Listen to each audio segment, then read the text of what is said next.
PM किसान सम्मान निधि योजनार एक नुआ लिस्ट जारी करा आपण मैंने ये नुआ लिस्ट टी चेक करूँ कारण आपणकर नाम कटि जाई पारे आपणकर नाम कटि कि अच्छी यह आपण किपरि चेक करेंगे मु आपण मानक ये वीडियो रे कहबी।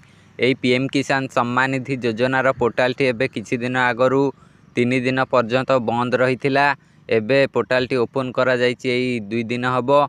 एई पोर्टाल माध्यम रे आपणकर लिस्ट किपरि चेक करा जिवो यह चलतु आमे देखिबा।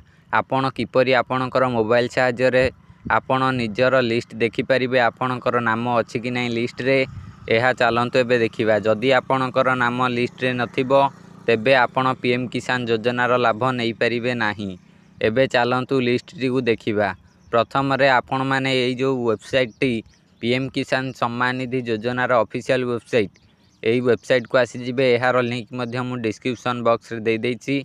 आपण एई वेबसाइट को आसीजे या पर तळकु स्क्रॉल करिवे किछि समय तळकु स्क्रॉल कला पर एठी आपण मानकु विभिन्न प्रकार ऑप्शन सब देखैबो। एई पीएम किसान योजनार वेबसाइट रे जेते सब सर्विस अछि एई फार्मर कॉर्नर रे सब सर्विस गुडी को देखै दबो। देखंतु प्रथम देछि केवाईसी जदि आपण केवाईसी करनथिबे तेबे केवाईसी करिया को ऑप्शन मध्य रहिछि। जदि आपण केवाईसी करनथिबे मध्य एही कारणरु मध्य आपण पीएम किसान योजनार लाभ नहीं पारिबेनी। एहा पर गोटे ऑप्शन अछि न्यू फार्मर रजिस्ट्रेशन जदि आपण जने नुआ चासी तेबे आपण नुआ करी रजिस्ट्रेशन करि परिबे। एही भली विभिन्न प्रकार सबु सर्विस गुडी को रहिछि आपण माने ए सब गुडी को चेक करि परिबे।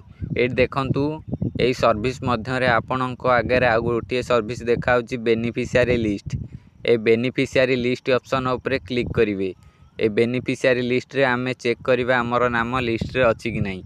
बेनिफिशियरी लिस्ट उपरे क्लिक कला पर एही भली आसीबो। एठी आपण माने प्रथमे आपणकर स्टेट सिलेक्ट करिवे।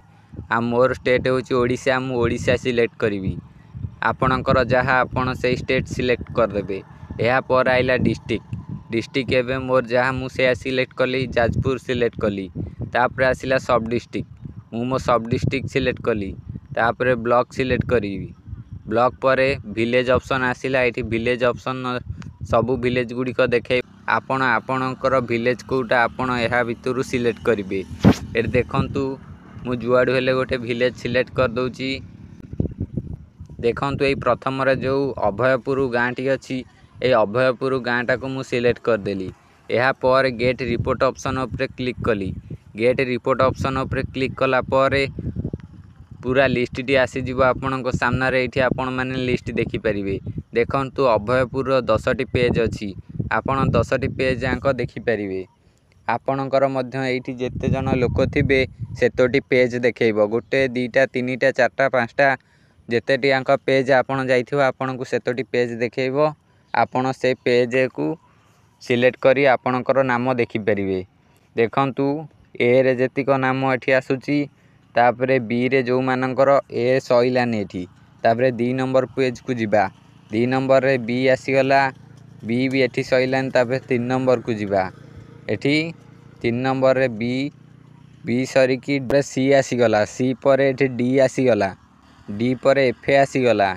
एई भली आपण माने को जेड पर्यंत एई भली देइथिबो। एटा देखंतु 10 नंबर यू आंका अछि। एई भली आपण माने पेज सिलेक्ट करी देखि परिबे। तळे आपण को पेज मिल जाउची 1 2 3 4 5 6 7 8 9 10 एठी 10 टी पेज अछि। आपण माने एई पेज गुडी को सिलेक्ट करी आपणकर नाम अछि कि नहीं चेक करि नै पारिबे। ए टू जेड पर्यंत सीरियल बाय सीरियल देइची आपण चेक करि नेबे आपणकर नाम एई लिस्ट रे अछि कि नहीं। जदि आपणकर नाम एई लिस्ट रे नथिबो तेबे आपण एई पीएम किसान सम्मान निधि योजनार लाभ नै पारिबे नाही। आपण एबे आपणकर मोबाइल साहाय्य रे लिस्ट चेक करंतु जहा द्वारा आपण जानि परिबे आपणकर नाम लिस्ट रे अछि कि नहीं आपण आगामी किस्तिर लाभ नै पारिबे कि नहीं। एबे आपण माने जाई चेक करंतु। एहा पूर्वरु वीडियो को गोटे लाइक करी मो चैनल को सब्सक्राइब करंतु।